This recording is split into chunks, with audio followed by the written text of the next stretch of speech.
ప్రియమైన దేవుని పిల్లలారా, ప్రభువైన యేసు క్రీస్తు వారి పేరట మీ అందరికీ వందనాలు.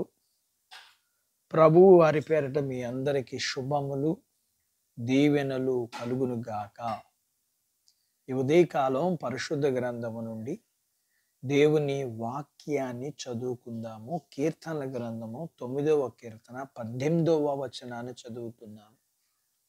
దరిద్రులు నిత్యము మరవబడుదురు, బాధపరచు వారి నిరీక్షణాస్పదము ఎన్నటికీ నశించదు. దేవుడు తన మాటలు మనందరి కొరకు దీవించును గాక. ఆమేన్. ప్రియమైన దేవుని పిల్లలారా, పేదరికం చాలా బాధ కలిగిస్తుంది. అయితే ప్రభువునందు నమ్మకించే వారు విశ్వాసములో ధనవంతులు అవుతారు. వీరిని దేవుడు మరవడు. ఈ లోక సంబంధమైన ఆస్తుపాస్తుల విషయాల్లో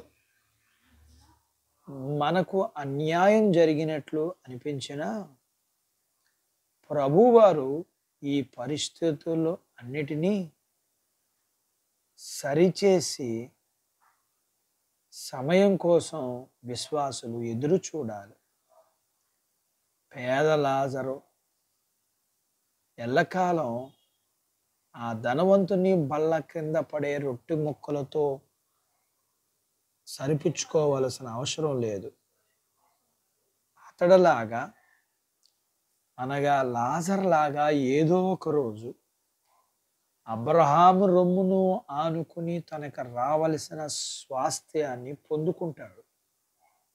పేదవారైనా సరే ఆయన పిల్లలు ఆయనకి ఎంతో శ్రేష్ఠులు. ఆయన ఎప్పుడూ వారిని జ్ఞాపకం చేసుకుంటాడు. ప్రతి విశ్వాసి ఇలా అనుకోవాలి, నేను పేదవాడనే, కొరతలు కొదువులు ఉన్నవాడనే, అయినా నా ప్రభువు దృష్టి నా మీద ఉంటుంది అని తెలుసుకోవాలి. భక్తులు పేదవారే కానీ మనకు తప్పనిసరిగా నిరీక్షణ కావాలి, ఉండాలి. మన ప్రభువు భూమి మీద తలవాల్చుకున్నటకైనా స్థలము లేని వానితో మన సహవాసం అని గుర్తుపెట్టుకోవాలి. ఆయన రెండో రాకల్లో ఎంత గొప్ప మహిమతో ఆయన వస్తారు అని గుర్తుపెట్టుకోవాలి. నిరంతరం జీవించే క్రీస్తు యేసునందు మన ఆశలన్నీ నెరవేరుతాయి. పేదవారమైన మనము ఖచ్చితంగా ఏదో ఒక రోజు మన ప్రభువుతో పాటు రాజవిందులో పాల్పంపులు పొందుతాము అని మర్చిపోవద్దు. అందుకని మనము ఒకవేళ పేదవారము కదా అని అనుకునవద్దు. నీవు నేను తప్పనిసరిగా అందరూ నీతి విషయంలో పేదవారమే.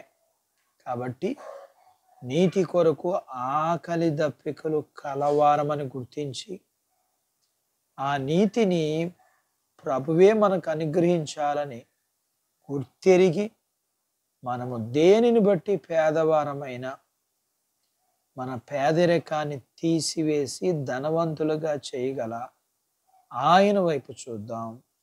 మనందరినీ ఆయన తృప్తిపరుస్తాడు. దేవుడు తన మాటలు మనందరి కొరకు దీవించునుగాక. ఆమేన్. ప్రార్థించుకుందాం. నాతో పాటు ఏకీభవించండి. మమ్మల్ని మిక్కిలిగా ప్రేమించిన మా ప్రియ పరలోకపు తండ్రి, ఈ ఉదయకాలం మీ పాదాల దగ్గర మా యొక్క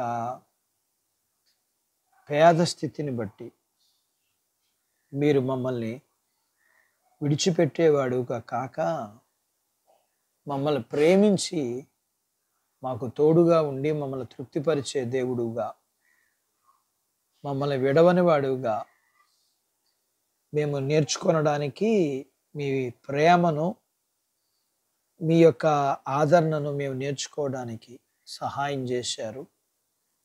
అందును బట్టి మీకు వందనాలు చెల్లిస్తూ మీ పిల్లలను కలిగినంతటిని దీవించమని, చిన్న బిడ్డలను, యవనస్తులను, వృద్ధులను, స్త్రీ పురుషులు, మన చదువులు, ఆరోగ్యాలు, ఉద్యోగాలు, పొలాలు, పశువులు వారికి కావలసిన వాటనంటే విషయాల్లో మీరు సహాయం చేయమని, వివాహాలు కాని వారికి జరగటానికి, గర్భం లేని వారికి గర్భఫలం ఇమ్మని, గర్భఫలం ఇచ్చిన వారికి సుఖమైన ప్రసూతి ఇమ్మని, ప్రసూతి ఇచ్చిన వారికి ఆరోగ్యం ఇమ్మని, మీ పిల్లల యొక్క ప్రతి అవసరతను మీ మహిమలో తీర్చమని యేసు ప్రభు వారి పేరట స్తుతించి ప్రార్థించి అడిగినవన్నీ పొందుకుని ఉన్నాము తండ్రి.